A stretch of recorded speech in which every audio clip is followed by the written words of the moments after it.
पता भी है रक्षा का मतलब। एक दिन जब मैं कॉलेज से लौटी तो एक 12-13 साल का लड़का माँ के पास बैठा था। माँ ने मुझे देखते ही पूछा, आ गई? आज बड़ी देर कर दी। वह लड़का उठा और भागकर रसोई में चला गया। मैंने माँ से इशारे से पूछा, ये कौन है? माँ ने बताया, तुम्हारी मासी के यहाँ जो पुराना माली है, ये उसी का लड़का है। उन्होंने घर के कामों में मेरी मदद के लिए भेजा है। ये यहीं हमारे पास ही रहेगा। यहाँ यहाँ कहाँ रहेगा? मैंने चौंकते हुए पूछा। माँ समझ गई कि मैं ये पसंद नहीं कर रही हूँ। वह मुझे समझाते हुए बोली, तुम परेशान मत हो, मैं देख लूँगी कि क्या करना है। तब तक वह लड़का एक गिलास में पानी लेकर आ गया और खुश होते हुए बोला, दीदी पानी। मैंने झुंझलाते हुए कहा, ठीक है, गिलास मेज़ पर रख दो। ये कहकर मैं अपने कमरे में चली गई। पता नहीं क्यों मुझे उस लड़के का दीदी कहना पसंद नहीं आ रहा था। एक अजीब सी चिढ़ हो रही थी। जब से मेरा छोटा भाई अपनी इंजीनियरिंग की पढ़ाई करने मुंबई गया था, तब से मैं ऐसी ही चिड़चिड़ी हो गई थी। मैं उसे बहुत ज़्यादा याद करती थी। हम बचपन से ही एक ही कमरा, अलमारी और मेज़ साझा करते थे। हम अक्सर छोटी छोटी बातों पर लड़ते, पर अब वह सब बातें मुझे बहुत याद आती हैं। उसका मुझे तंग करना, मेरी चोटी खींचकर भाग जाना और फिर उसे मारने के लिए मेरा उसके पीछे भागना। मेरे पढ़ते समय उसका पास में खड़े होकर गेंद खेलना और फिर मेरा उस पर गुस्सा होना। स्कूल में मिली ट्रॉफियाँ पहले मुझे देना, ये सब बहुत याद आता है। मैं किसी से भी अपने मन की बात नहीं कहती हूँ, पर माँ सब समझती है।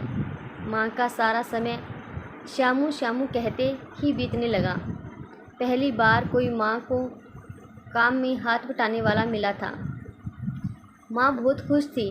वह उसे काम कम लेती और उसका ख्याल ज़्यादा रखती। खुद नाश्ता मिले ना मिले, पर श्यामू को नाश्ता वक्त से मिलना चाहिए। बाज़ार से कुछ भी खाने का सामान आता तो माँ सबसे पहले श्यामू को देती। ये सब देखकर मैं और चिढ़ जाती। भाई के पुराने कपड़े ठीक करके माँ ने तो उसे बिल्कुल राजा बाबू बना दिया था।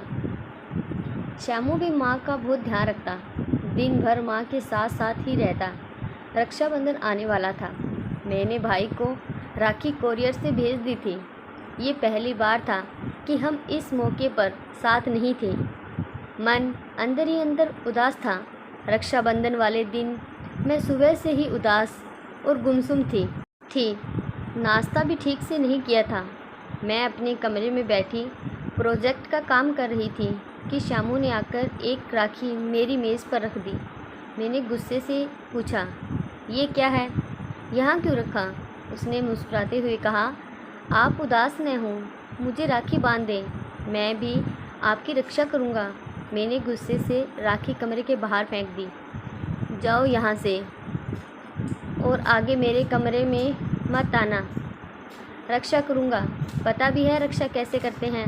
श्यामू की आंखों से आंसू आ गए। माँ ने प्यार भरा हाथ उसके सर पर रख दिया।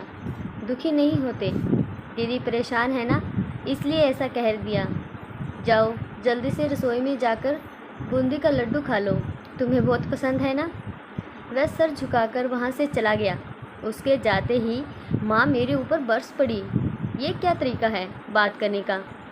बिन माँ का बच्चा है, कोई भाई बहन भी नहीं है, हमको ही अपना परिवार मानता है। तुमको नहीं बांधनी राखी तो मत बांधो, पर एक तरीका होता है मना करने का। कहते हुए माँ वहाँ से चली गई। रक्षाबंधन को करीब 10 दिन बीत गए थे। एक दिन माँ श्यामू के साथ सब्ज़ी लेने जा रही थी। मेरी मेज़ पर पैसे रखते हुए बोली, दरवाज़ा बंद कर लो और राशन वाला सामान लाएगा, रखवा लेना और पैसे दे देना। मैं घर पर अकेली थी, तभी दरवाजे पर घंटी बजी।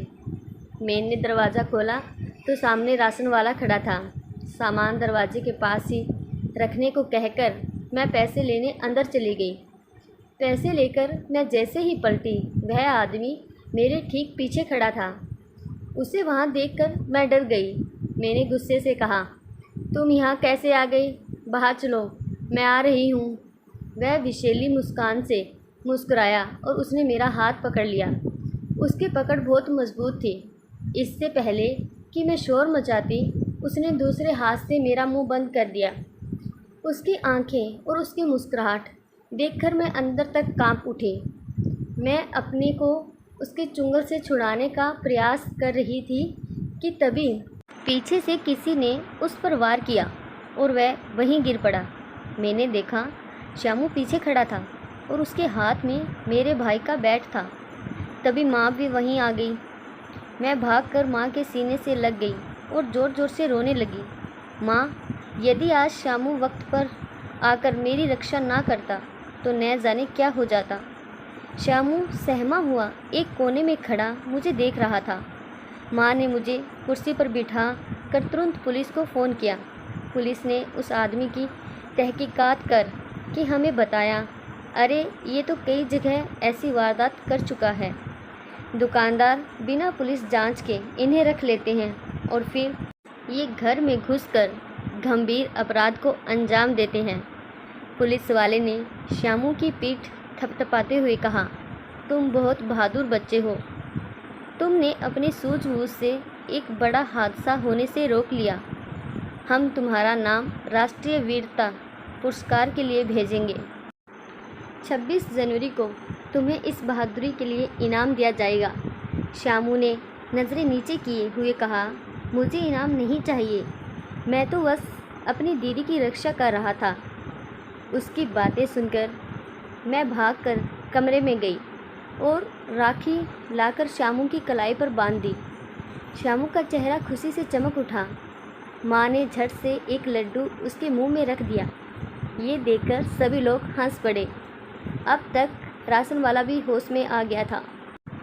पुलिस वाले उसे हथकड़ी लगाकर अपने साथ ले गए थे। हम सब ने राहत की सांस ली और अपनी अपनी दिनचर्या में लग गए। उस दिन के बाद से मेरा व्यवहार श्यामू के प्रति पूर्ण रूप से बदल गया था। ये कहानी आपको कैसी लगी हमें कमेंट कर ज़रूर बताइएगा। यदि आपको ये कहानी अच्छी लगे तो इसे लाइक और शेयर ज़रूर कीजिएगा। और यदि आप ऐसी ही कहानियाँ सुनना पसंद करते हैं तो ऐसी कहानियाँ सुनने के लिए इस चैनल को सब्सक्राइब ज़रूर कीजिएगा। इस कहानी को सुनने के लिए आपका बहुत बहुत धन्यवाद।